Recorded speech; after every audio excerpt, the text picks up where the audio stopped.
Hi hello అండి. నేను ఇప్పుడు పెట్టే ఈ వీడియో ఇప్పుడు మీరు చూడబోయే వీడియో యాక్చువల్‌గా మొత్తం షూట్ చేసిన తర్వాత అంతా చెప్పిన తర్వాత ఎడిటింగ్ చేసి అప్‌లోడ్ చేసే ముందు నాకు ఒక డౌట్ వచ్చిందండి. ఎందుకంటే కొంచెం ఒక లాంగ్ వీడియో అది. చాలామంది చూస్తారో చూడరో అనేసి నాకు డౌట్ వచ్చి నేను ఇప్పుడు ఈ మెసేజ్ పెడుతున్నాను. ఇది చాలా ఇంపార్టెంట్ వీడియో అండి. దయచేసి మీరు మిస్ కాకండి. సో మీరు వీడియో అంతా చూసిన తర్వాత నిజంగా ఇది ఇంపార్టెంట్ కాదు అనుకుంటే నాకు మెసేజ్ పెట్టండి. నువ్వు చెప్పావు కదా టైం వేస్ట్ వీడియో అని. ఎందుకంటే మీరు లాస్ట్‌లో గూడా నేను వీడియో మొత్తం ఒకసారి వింటాను పెట్టే ముందు. విన్న తర్వాత రియలైజ్ అయ్యాను. యాక్చువల్‌గా చాలా ఇంపార్టెంట్ విషయాలున్నాయి. ఎవరైనా గానీ మధ్యలో కట్ చేసి ఎళ్ళిపోతే మిస్ అయిపోతారేమో అన్న ఉద్దేశంతోటి మళ్ళీ చిన్న క్లిప్ నేను ఒకటి యాడ్ చేస్తున్నా. సో ప్లీజ్ అండి లాస్ట్‌లో గూడా నేను చాలా ఒక వాల్యుబుల్ ఇన్ఫర్మేషన్ ఒకటి చెప్పాను స్టూడెంట్స్‌కి సంబంధించి. రియల్లీ వాళ్ళకి చాలా హెల్ప్‌ఫుల్ అవుతది. తెలియకుండా జరిగే సిట్యుయేషన్ ఇది. కాబట్టి మీరు దయచేసి వీడియో మాత్రం మొత్తం చూడండి. లాస్ట్ వరకు చూడండి. నచ్చితే మాత్రం ఎవరికైనా షేర్ చేయండి. Okay. Let's continue to the video. Hi hello అందరూ బాగున్నారా? వెల్కమ్ టు యోగ్ స్టాక్ అండి. Thanks for encouraging my videos. ఇవాళ నేను చెప్పదలుచుకున్నది ఏంటంటే స్టూడెంట్స్ గురించి. ఫస్ట్ ఆఫ్ ఆల్ మెయిన్ మీకు స్టూడెంట్స్ చాలామంది వచ్చేవాళ్ళు, అక్కడ ఉన్నవాళ్ళు, ఓవర్ స్టే ఉన్నవాళ్ళు, ఎవరైనా F1 మీద ఉండి తర్వాత ఓపీటీ రాకపోతే, ఎందుకంటే నేను ఆల్రెడీ కొంతమంది నాకు తెలిసిన వాళ్ళే కొంతమంది ఉన్నారు జాబ్ రాలేదని ఇంకా 6 నెలల నుంచి అక్కడ ఉండేవాళ్ళు ఉన్నారు. సో జాబ్ రాకపోవడానికి కారణాలు ఏంటి అసలు ఈ స్టూడెంట్స్కి? ఎందుకు జాబ్ రాదని చెప్తున్నారు? ఎందుకు కొంతమంది మాత్రం పర్ఫెక్ట్గా జాబ్ వచ్చి సెటిల్ అయిపోతున్నారు అనేది ఈ వీడియోలో మనం ఇవాళ తెలుసుకుందాం. సో ఫస్ట్ ఆఫ్ ఆల్ ఏంటంటే స్టూడెంట్స్ ఇక్కడికి వచ్చే వాళ్ళలో నేను చెప్పాను ఇంతకుముందు వీడియోలో కేటగిరైజ్ చేసి రిచ్ పీపుల్ వాళ్ళు ఏంటంటే డబ్బు ఉన్నాయి కాబట్టి వస్తారు. ఆబ్వియస్లీ వాళ్ళు చదువుకుంటే చదువుకుంటారు, చదువుకోకపోతే చదువుకోబోరు, వాళ్ళు వెళ్ళిపోతారు. వాళ్ళతో ఏం ప్రాబ్లం లేదు. పొలిటీషియన్ వాళ్ళు, సినిమాల వాళ్ళ పిల్లలు, ఇంకోళ్ళు వాళ్ళ డబ్బులు ఖర్చు పెట్టుకోవడానికో లేకపోతే వాళ్ళ స్టేటస్ చూపించుకోవడానికో వచ్చే వాళ్ళు వేరే ఉంటారు. నెక్స్ట్ కేటగిరీ వచ్చేసి ప్రాపర్గా ఐటీ జాబ్ చేసుకుని MBA చేసుకుని ఇంకా ఫర్దర్ కెరీర్లో అప్గ్రేడ్ అవుదాం అనుకునే వాళ్ళు మంచి మంచి యూనివర్సిటీ సెలెక్ట్ చేసుకుంటారు, వస్తారు. వీళ్ళంతా కూడా ప్రాపర్గా సెట్ అయిపోతారు. ఎందుకంటే వాళ్ళకి ఆల్రెడీ వర్క్ ఎక్స్పీరియన్స్ ఉంది, వచ్చేది మంచి యూనివర్సిటీ, వాళ్ళు చదువుకోవటం కోసం మాత్రమే వస్తారు, చదువు మీద కాన్సన్ట్రేట్ చేస్తారు, ఫర్దర్గా సెట్ అయిపోతారు. సో వాళ్ళ కేటగిరీ కూడా మనం ఆడుకోవాల్సిన పని లేదు. ఈ థర్డ్ కేటగిరీ ఎవరైతే ఉన్నారో వీళ్ళు ఏంటంటే వీళ్ళ ఎయిమ్ ఈ ఆపర్చునిటీని వాడుకుని డబ్బులు సంపాదించుకుందాం మనము 4 రోజులు ఎట్లా అమెరికాలో పడతాం లీగల్గా అన్న ఉద్దేశంతో వచ్చే కేటగిరీలో ఉంటారు.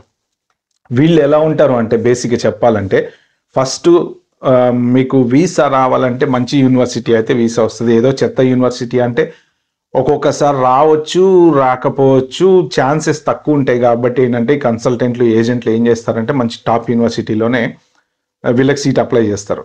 సో మనం ఫస్ట్ సెమిస్టర్ ఫీజు కడతాము, వీసా అప్రూవ్ అవుతుంది. అక్కడికి వెళ్ళిన తర్వాత వాడు ఒక సెమిస్టర్ ఏదో కంప్లీట్ చేస్తారు, 2 సెమిస్టర్లో కంప్లీట్ చేస్తారు. అక్కడి నుంచి ఏం చేస్తారంటే వీళ్ళు ఎక్కడో కొన్ని లాంగ్ ప్లేస్లలో, ఇప్పుడు నార్త్ కేరళలోనైనా అటు ఇటు కొన్ని ఏరియాల్లో కొన్ని యూనివర్సిటీస్ ఉంటాయి. అవి ఏంటంటే వాళ్ళకి ఆ యూనివర్సిటీస్ రన్ అవుతుంటాయి, వాళ్ళకి ఫండ్స్ కావాలి, డబ్బులు కావాలి, జనాలు కావాలి. ఆ టైప్ యూనివర్సిటీస్ ఎగ్జామ్స్ ఉండవు, పాడు ఉండవు, ఏముండవు. కాకపోతే ఐడెంటిటీ కార్డు ఇస్తారు, స్టూడెంట్ F1 వీసా ఉంటుంది. కాబట్టి వాళ్ళు ఏంటంటే కోర్స్ని షిఫ్ట్ చేసుకుంటారు.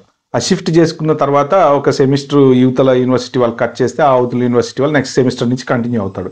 ఇక్కడ వీడు సెమిస్టర్ 1 సెమిస్టర్ 2 చదివి అక్కడికి వెళ్ళాడు అనుకోండి, సో మళ్ళీ సెమిస్టర్ 2 నుంచి కంటిన్యూ అవుతుంటారు అనమాట. ఇది ఎగ్జాక్ట్ ప్రాసెస్ ఏం కాదు కానీ బట్ దేర్ ఇస్ కంటిన్యూషన్. మీ ఈ యూనివర్సిటీ నాకు నచ్చలే, నేను ఈ యూనివర్సిటీ పోతున్నా. సో ఇప్పుడు మిమ్మల్ని తీసుకునే యూనివర్సిటీలో ఫీజులు చాలా తక్కువ ఉంటాయి. ఎందుకుంటాయి అంటే ఆ యూనివర్సిటీ వర్త్ అంతే. మీరు ఇప్పుడు హార్వర్డ్ యూనివర్సిటీలో కట్టే ఫీజుకి అక్కడెక్కడో మారుమూల ప్రాంతంలో ఉన్న పల్లెటూరులో ఉన్న యూనివర్సిటీస్కి మీకు ఫీజులు చాలా డిఫరెన్స్ ఉంటాయి కదా. సో అక్కడికి వెళ్తాము, అక్కడ ఫీజు తక్కువ. ఏంటి ఫీజు తక్కువ? మనకి కాలేజ్ ఎన్ని రోజులు ఉంటుంది, మ్యాక్సిమం ఉంటే 1 డే ఉంటుందేమో అంతే. సో 1 డే ఉంటుంది, ఆ 1 డే కాలేజ్కి వెళ్తాం వస్తాము. మిగిలిన 5 రోజులు గుమ్ముడు ఆఫ్ లైసెన్స్ షాపో లేకపోతే పెట్రోల్ బంకో లేకపోతే ఇంకోటో ఇక మంచి దందా షురు. సో అవుట్ సైడ్ జాబులు చేసుకుంటూ ఉంటారు.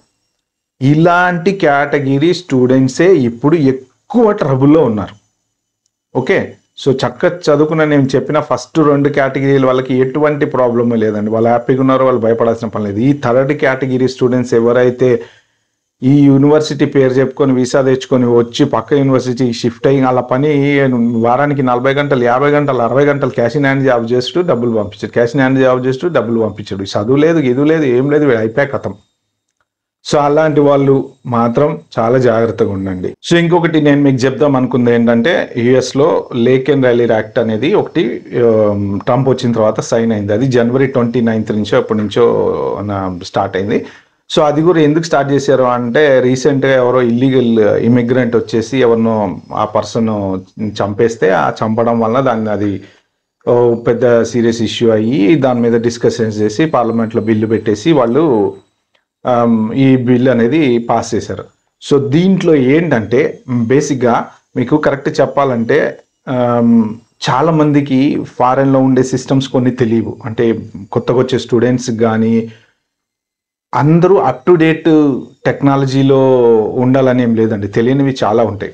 సో దీని ప్రకారం మీరేంటంటే ఎక్కడన్నా ఇప్పుడు మీరు ఒక షాప్కి వెళ్ళారు, చాలామంది ఏం చేస్తారంటే ఖర్చులు ఎక్కువ, షాప్ లిఫ్టర్స్ అంటారు వీళ్ళని. షాప్ లిఫ్టర్స్ బేసిక్ ఏంటంటే ఖర్చులు బాగా ఉండి వాడి దగ్గర డబ్బులు లేనప్పుడు మనం ఏదో ఒక సామాన్లు షాపుల నుంచి దొబ్బుకొని వచ్చేస్తాం అనమాట, దాన్ని షాప్ లిఫ్టింగ్ అంటారు.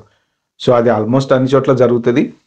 యుఎస్ లాంటి ప్లేస్లలో, యూకే లాంటి ప్లేస్లలో, అబ్రాడ్లలో ఏంటంటే స్కానింగ్ సిస్టమ్ ఉంటుంది. ఇప్పుడు మనము ఇండియాలో రిలయన్స్ లేకపోతే మన అదేంటి డిమార్ట్ వాటికి వెళ్తే లైన్లో నిలబడతాం, వాళ్ళే స్కాన్ చేస్తారు. వాడు బయటకు వచ్చేటప్పుడు నిజంగా బిల్లు కట్టి వచ్చిన వాడిని కూడా ఇట్లా చూసి ఒక దొంగలాగా చూసి అన్నీ చెక్ చేసి పంపిస్తుంటారు.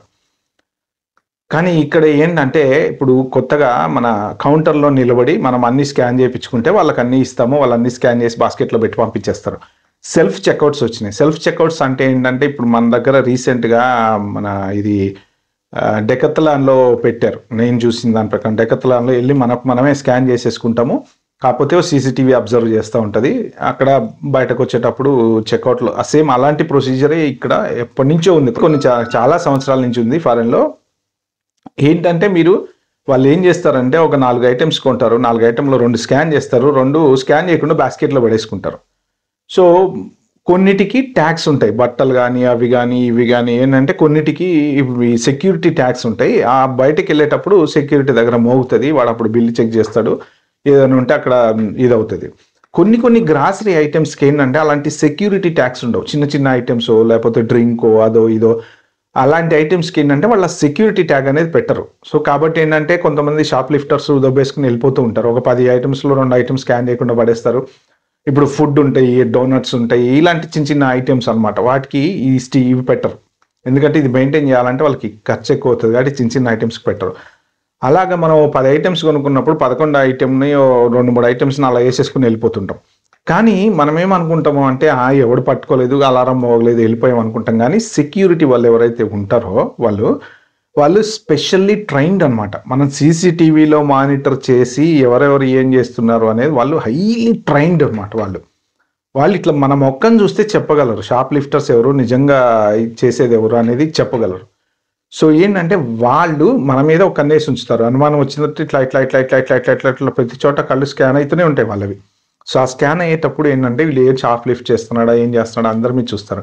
అలా ఏంటంటే అనుమానం వచ్చినప్పుడు ఏం చేస్తారంటే ఆ స్టోర్ మేనేజర్కి వీళ్ళ గురించి రిపోర్ట్ చేస్తారు. సో వీళ్ళు ఏదో 2 సామాన్లు తీసుకున్నట్టు కనపడింది అని చెప్పేసి స్టోర్ మేనేజర్ అంటాడు, okay let's just monitor them అంటాడు అనమాట.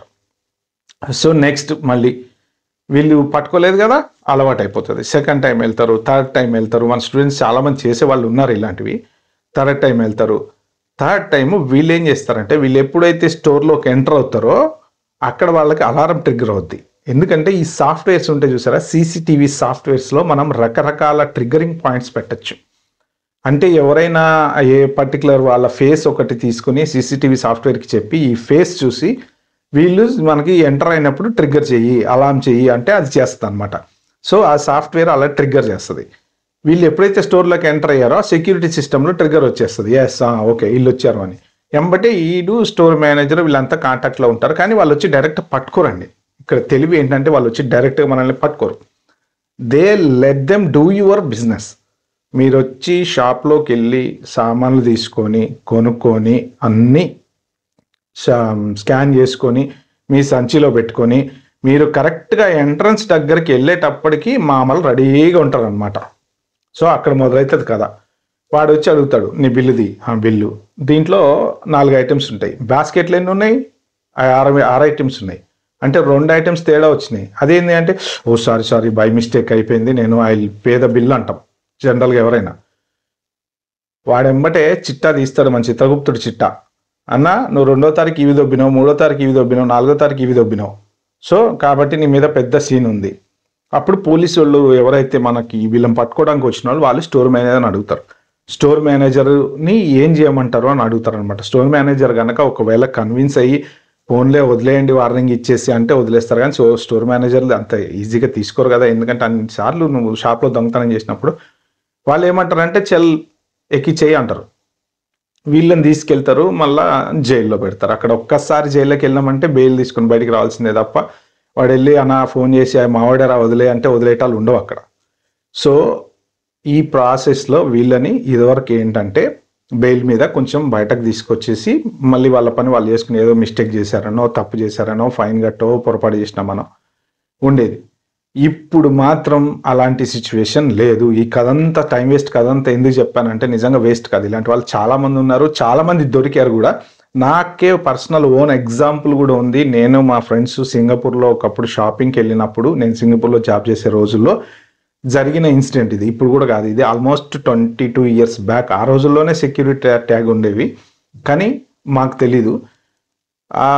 ఎగ్జాంపుల్ చెప్పాలంటే వాడు ఒక పర్సు తీసుకొని జేబులో పెట్టుకున్నాడు, మేమేమో అక్కడెక్కడో షాపింగ్ చేసుకుంటున్నాం, మేము వద్దురా అరే ఎందుకురా ఇంత దూరం వచ్చి ఇట్లాంటివి చేయటం అంటే ఏవగా ఏం కాదు నీకేం తెలుసు అన్నాడు, వాడు పెట్టుకున్నాడు.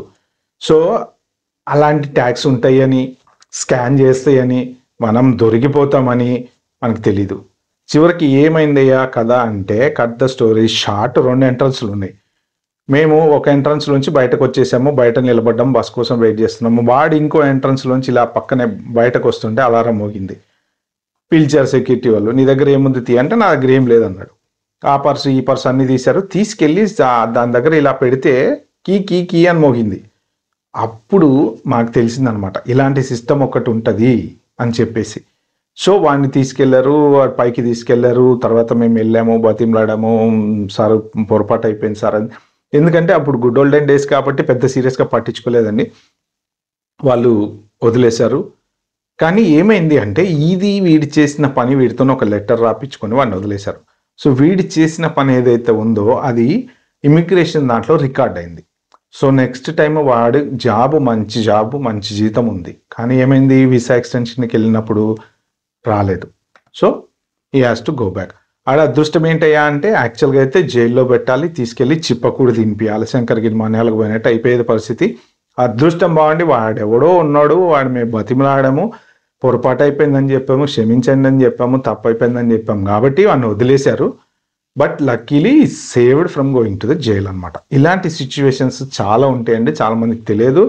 ఇప్పుడు ఇంకా చాలా అడ్వాన్స్డ్ టెక్నాలజీస్ వచ్చేసినాయి, ఆర్టిఫిషియల్ ఇంటెలిజెన్స్ కెమెరాస్ వచ్చేసినాయి, ఎవ్రీ సింగిల్ మూమెంట్ మనది ఇట్లా ట్రాక్ చేస్తాయి అనమాట. సో ఆ రోజుల్లో మామూలు కెమెరాలతోనే ఇలా ట్రాక్ చేసేవాళ్ళు, ఇప్పుడు ఏఐ కెమెరాస్, ఏఐ సంబంధించిన బోల్డ్ వచ్చేసినాయి. మీరు కార్ స్పీడ్గా నడుపుతున్నా కానీ ఏఐ టక్కున డిటెక్ట్ చేసేస్తుంది ఎంత స్పీడ్లో వెళ్తుందో. అంత కార్లో కూర్చొని ఫోన్ టచ్ చేసినా కూడా డిటెక్ట్ చేస్తాయి అనమాట. సో ఇలాంటివి చాలా ఉన్నాయి కాబట్టి మీరు స్టూడెంట్స్ ఎవరైనా సరే జాగ్రత్తగా ఉండండి. చదువుకుందాం అనుకునేటట్టయితే ఈ కంట్రీకి రండి. ఎవరైనా ఓవర్ స్టేలు ఉంటే F1 మీద ఉండి ఓపీటీ రాక మీరు కనుక అక్కడే తారాట్లాడుతున్నట్టుంటే తన్ని పెట్టి బిస్తర్ చదువుకొని వెళ్ళిపోండి. బతుకుంటే ప్రశాంతంగా బల్సాక్ దిగిన ఏడన్నా బతకచ్చు. సో మీరు ఇంకోటి కూడా చూసుకోండి, మీరు H1B మీకు ఇంకొక చిన్న అడ్వైస్, వెరీ ఇంపార్టెంట్ అడ్వైస్ ఒకటి ఇస్తాను నేను మీకు. ఓపీటీ అప్లై చేసుకుని మీకు జాబ్ రాకపోయినా ఏదో ఒక ఏజెంట్ దగ్గర ఓపీటీ అప్లై చేసుకుని పేరోల్ రన్ చేస్తూ ఉంటారు కదా, ఆ పేరోలు ఎవరో H1B వాళ్ళు వేరే చోట డబల్ జాబులు చేస్తా మీ పేరు మీద రన్ చేస్తూ ఉంటారు. సో ఇట్లాంటివి ఎప్పుడైనా నెక్స్ట్ ఎక్స్టెన్షన్కి పోయినప్పుడు కానీ H1Bకి వెళ్ళినప్పుడు కానీ ప్రతి చోట మనం పర్ఫెక్ట్గా లీగల్గా ఉంటే స్టెప్ బై ఎక్కుతూ ఉంటాం. ఎక్కడన్నా ఏమన్నా మనం దొడ్డిదారిలో పోవడానికి ట్రై చేసామంటే ఫట్ మనం పడిపోతాం. సో మీ కంపెనీ మీరు పేరోల్ రన్ చేస్తున్నప్పుడు కంపెనీ వాడు శాలరీ చేస్తున్నాడా, వేరే వాడి పేరోల్ మీరు మీ మీద రన్ చేస్తున్నాడా, అదొక్కటి మాత్రం మీరు తెలుసుకోండి. ఓకే, ఎందుకంటే H1 వాళ్ళు 2-3 జాబ్స్ చేస్తుంటారు, లేకపోతే ఒకటే జాబ్లో ఎక్కువ ట్యాక్స్ కట్టి ఉండటం కోసం సగం జీతం వాళ్ళు వేసుకుంటారు, సగం వేరే వాళ్ళ మీద పేరోల్ నడిపిస్తూ ఉంటారు అనమాట.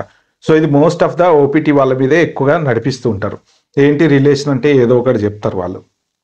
కాబట్టి ఇలాంటివి దొరికితే బస్ స్టాండే. కాబట్టి స్టూడెంట్స్ మీరు ఎవరైనా సరే చూసుకోండి, ఓవర్ స్టే ఉన్న వాళ్ళు గౌరవంగా చక్కగా మీకు దండేసి హ్యాపీగా ఎయిర్పోర్ట్ నుంచి పంపించేస్తారు. సో ప్లీజ్ వెళ్ళిపోండి.